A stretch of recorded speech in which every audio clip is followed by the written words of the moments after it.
Imagine this, a man who's got everything, money, fame, genius, standing alone in the ruins of his old neighborhood, tears cutting through the dust on his face. That's Tony Stark, not the Iron Man you know from the movies, but a guy who's staring at the ghosts of his past, wondering where it all went wrong.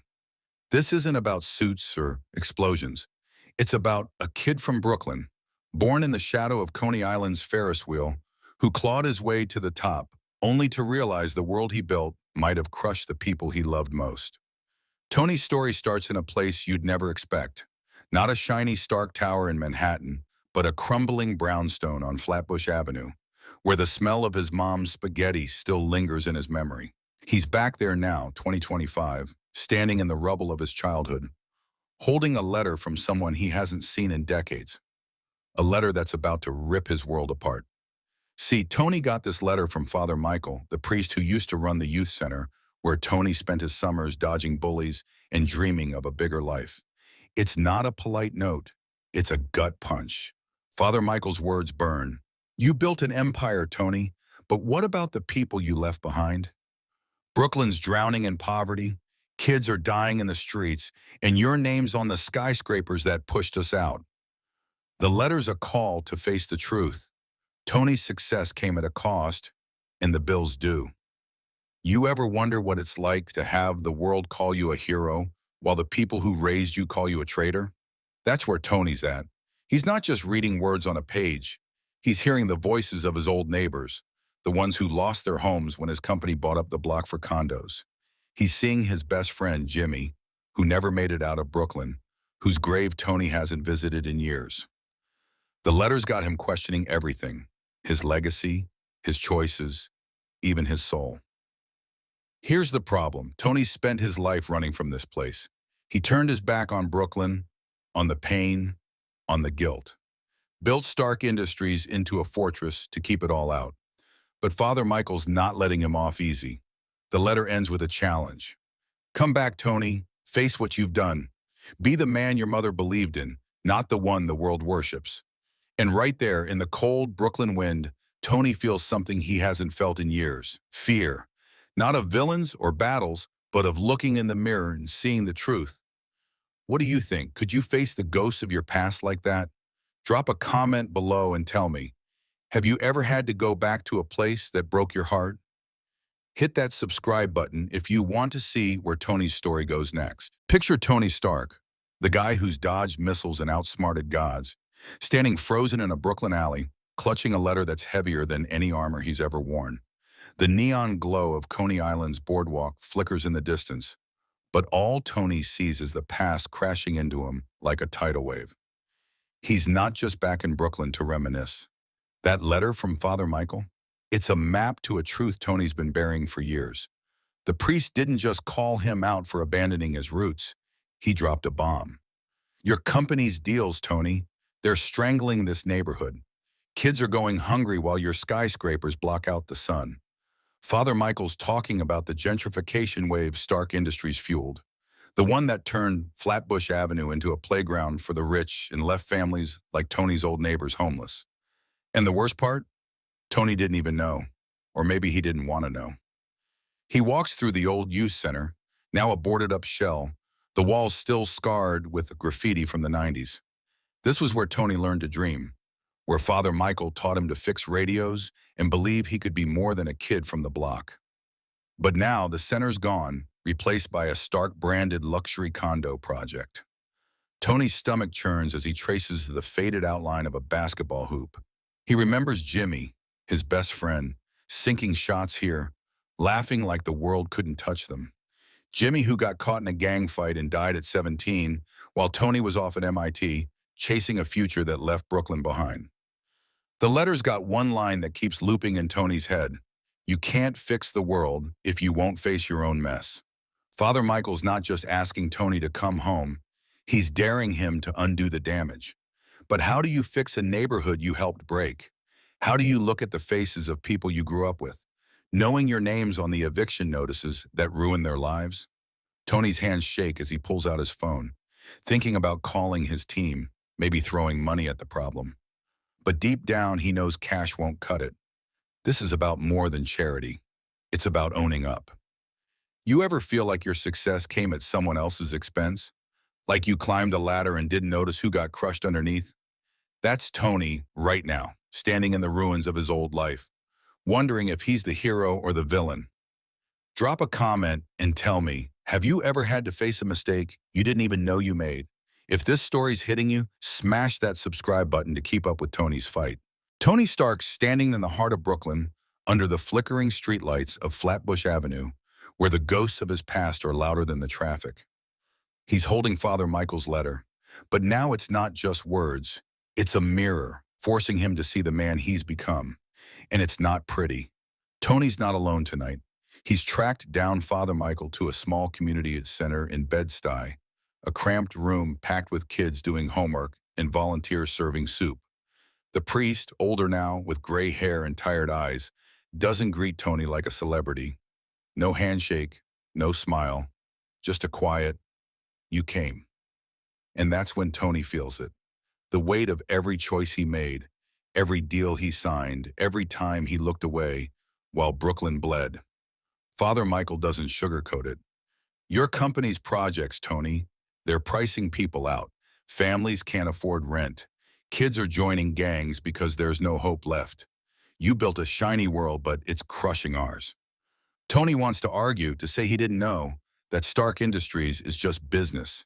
But then he sees her, Mrs. Carter, his old neighbor, ladling soup in the corner.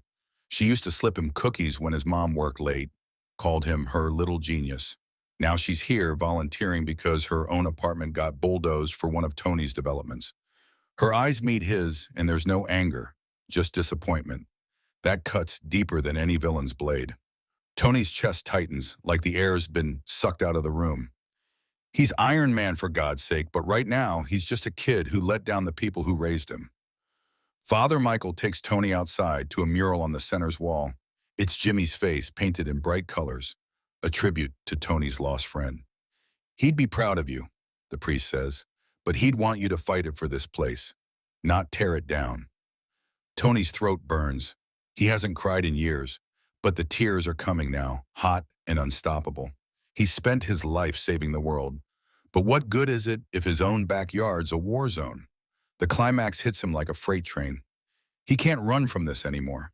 He's got to make it right, not for fame or glory, but for Jimmy, for Mrs. Carter, for the kid he used to be. You ever look at someone you love and realize you let them down? That moment when you see the hurt in their eyes and know you caused it? That's Tony, breaking under the weight of his own legacy. What do you think? Could you stand in his shoes and face that kind of truth?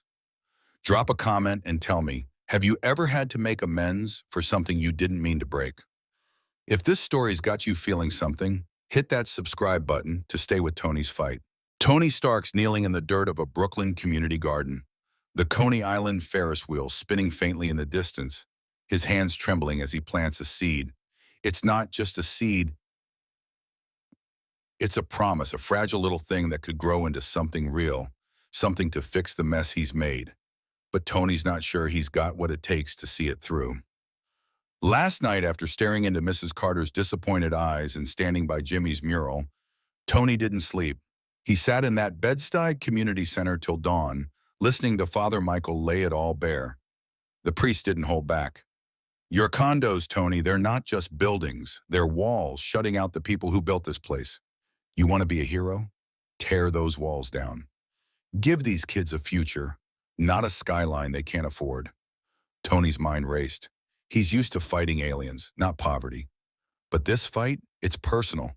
It's about the Brooklyn he swore he'd never forget, the one he's been tearing apart without even realizing it.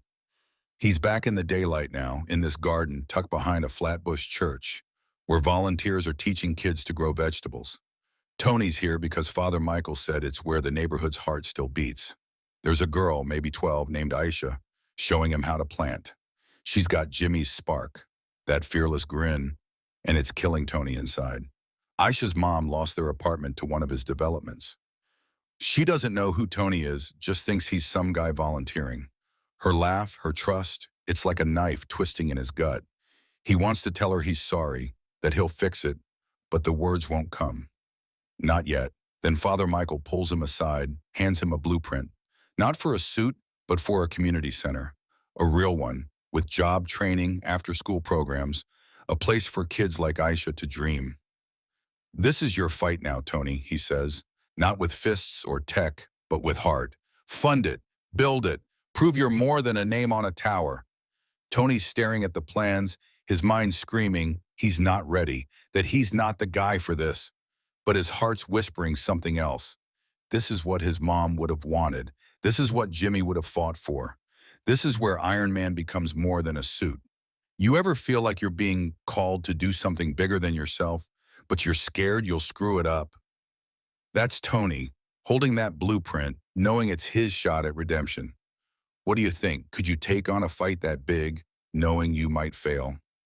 Drop a comment and tell me, have you ever had a moment where you had to choose between running or rebuilding? If this story's pulling at your heart, hit that subscribe button to see how Tony steps up. Tony Stark standing in the middle of a Brooklyn street, rain soaking his jacket, staring at a bulldozer that's about to tear down the last piece of his childhood block. The Flatbush Church Gardens just behind him, where Aisha's seed is fighting to grow, and Tony's heart is pounding like it's about to burst. This isn't about saving the world. It's about saving the only home he's ever known. The blueprint for the community center Father Michael gave him. It's tucked inside his coat, soggy but unbroken, just like Tony's resolve. He's been up all night calling his team, pulling strings, redirecting Stark Industries funds. He's not just throwing money at the problem anymore. He's throwing his whole damn life into it. But it's not enough. The developers, the ones he used to call partners, are pushing back hard. They want this block for another high-rise, another Stark-branded tower to rake in millions. And Tony's name is still on the contracts that greenlit it all. He's fighting himself, his own legacy, and it's tearing him apart. He heads to the church where Mrs. Carter's leading a prayer circle. The room's packed. Old folks, kids, even some teens who remind Tony of Jimmy. They're praying for their homes, for their future, for a miracle. Mrs. Carter sees Tony and doesn't say a word, just nods him over. He sits, head bowed, feeling like an outsider in the place that raised him. Then Aisha, that fearless 12-year-old, stands up and says, I don't want to leave Brooklyn. This is where my dad's buried. This is where I'm going to make him proud. Her voice cracks and Tony's heart shatters. He sees his mom and her, his friend Jimmy, every kid he's let down. Right then, he knows. This fight's bigger than him. It's for Aisha, for Mrs. Carter, for every soul in this room. Tony steps outside, rain still falling, and makes a call. Stop the bulldozers, he tells his CFO. I don't care what it costs. We're building that community center, and I'm paying for it myself. It's the moment he stops running. The moment Iron Man becomes more than a suit or a name, it becomes a promise. He's not just saving a block, he's saving his soul. But the developers aren't backing down, and Tony knows this fight's about to get ugly. He's ready, though. For the first time in years, he's ready. You ever had a moment where you knew you had to stand up, no matter how much it hurt? Where you had to fight for something that wasn't just yours, but belonged to everyone you loved? That's Tony, soaked to the bone, betting everything on a dream. What do you think? Could you risk it all for a place or a person that shaped you? Drop a comment and tell me, have you ever fought for something bigger than yourself? If this story's making your eyes sting, hit that subscribe button to see how Tony's battle unfolds. Tony Stark standing on a Brooklyn rooftop, the Coney Island skyline glowing faintly behind him, his fists clenched as he faces a room full of suits, his own company's executives. These are the guys he trusted, the ones who turned his name into a wrecking ball that smashed his old neighborhood. And now they're telling him he's crazy for wanting to save it. The community center Tony's fighting for? It's more than a building, it's his redemption, his promise to Aisha, Mrs. Carter, and the ghost of Jimmy. But the developers and his CFO are pushing back hard. You'll tank our stock, Tony, they say, waving spreadsheets like weapons. A community center in Flatbush? It's a money pit. Let the condos go up. Tony's blood boils. These are the same people who got rich off his tech, his vision, while families like Aisha's lost everything. He looks out at the Brooklyn streets below where kids are playing ball under flickering streetlights, and he sees his younger self dreaming of a way out. He's done letting others pay for his dreams. He slams his fist on the table, silencing the room. This isn't about profit, he says, voice shaking with the fire he hasn't felt in years. This is about home. My home. Their home. I'm not asking, I'm telling you. The bulldozers stop. The center gets built. And if you're not with me, you are out. The execs stare, stunned. Tony's not just their boss anymore. He's a man on a mission. He's Iron Man, not in a suit of armor, but in the courage to face his own mistakes. He's betting everything, his fortune, his reputation, his legacy, on this one fight. Later, he's back at the Flatbush Church, where Father Michael's gathered the community. Tony steps up, no script, no cameras, just him and the truth. I messed up, he says, looking at Mrs. Carter, at Aisha, at every face in the crowd. I built towers that pushed you out, but I'm here now and I'm not leaving until we rebuild this place together. The room's silent. Then Aisha runs up, hugging him tight. Mrs. Carter's crying, nodding. For the first time, Tony feels like he's not just a name on a building, he's part of something real. But the fight's not over. The developers are circling, and Tony knows they'll play dirty to stop him. You ever stood up to someone powerful knowing it could cost you everything? That moment when you realize the fight's worth it, no matter what. That's Tony, burning every bridge to build something better. What do you think? Could you take on the system for the people you love? Drop a comment and tell me, have you ever had to fight the odds to make things right? If this story's got you tearing up, smash that subscribe button to see how Tony's war ends. Tony Stark's standing in the heart of a gleaming new community center in Flatbush, Brooklyn. The Coney Island Ferris wheel painting the sky with golden light as the sun sets. The air's thick with the smell of Mrs. Carter's homemade cookies, the sound of kids laughing, and the hum of Aisha's voice as she teaches a coding class in a room named after Jimmy. This isn't just a building, it's a miracle carved out of Tony's guilt, his pain, and his promise to make things right.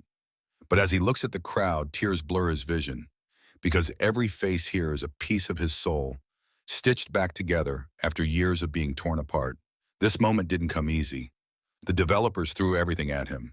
Lawsuits that drained his accounts, smear campaigns that painted him as a traitor to his own company, even threats that had him sleeping with one eye open. Tony fought back, not with repulsors or armor, but with something stronger, his heart. He sold off most of his stake in Stark Industries, cashed out investments he'd spent decades building, and poured every penny into this center. He stood in courtrooms, faced down his former allies, and took every hit they threw. But the real battle was in Flatbush, where he worked shoulder to shoulder with the community, hammering nails, hauling bricks, planting seeds in that little garden where Aisha's tiny plant now stands tall, a symbol of hope that refused to die. Tonight, the center's alive. There's a mural of Jimmy on the wall, his smile brighter than the Brooklyn streetlights, a plaque beneath it reading, "For the dreamers who never gave up." Aisha's running around, showing off her coding projects to wide-eyed kids who remind Tony of himself at their age, hungry for a chance, for someone to believe in them. Mrs. Carter's in the kitchen, her hands dusted with flour, her eyes shining with pride. She pulls Tony aside, her voice soft but steady. Your mom used to say you'd change the world, Tony. She didn't mean towers or gadgets. She meant this, bringing people together, giving them a home. Tony's throat tightens, his chest aching with a grief he's carried too long. He sees his mom's face in Mrs. Carter's, hears her voice in the laughter around him, and for the first time in years, he feels her close. Father Michael steps up, his gray hair glowing under the lights, holding the old Bible he once read to Tony and Jimmy. Tony didn't just build a center, he says, voice breaking. He built a bridge between his past and our future. He's a hero with no cameras around. The crowd cheers, but Tony's eyes are on Aisha, clutching Jimmy's plaque, her hands shaking with pride. She runs to him, hugs him tight, and whispers, "You're my hero." Tony's tears fall, the weight of his past lifting, replaced by peace. He's not Iron Man tonight, just Tony, the Brooklyn kid who came home. He's not done. Tony's launching a foundation to rebuild communities, starting in Bed-Stuy, training locals like Aisha to lead. Outside, under the Flatbush stars, he feels Jimmy's spirit, his mom's love, and the strength of everyone he's lifted. He's not perfect, but he's trying, and that's enough. His legacy isn't a suit or a tower, but a community that'll outlast him. Tony Stark, the man who saved his own backyard, is finally a hero. You ever find a purpose that makes every scar worth it? What's the one thing you'd fight for to leave behind? Drop a comment. Have you ever changed someone's life? If this story hit you hard, hit that subscribe button for more.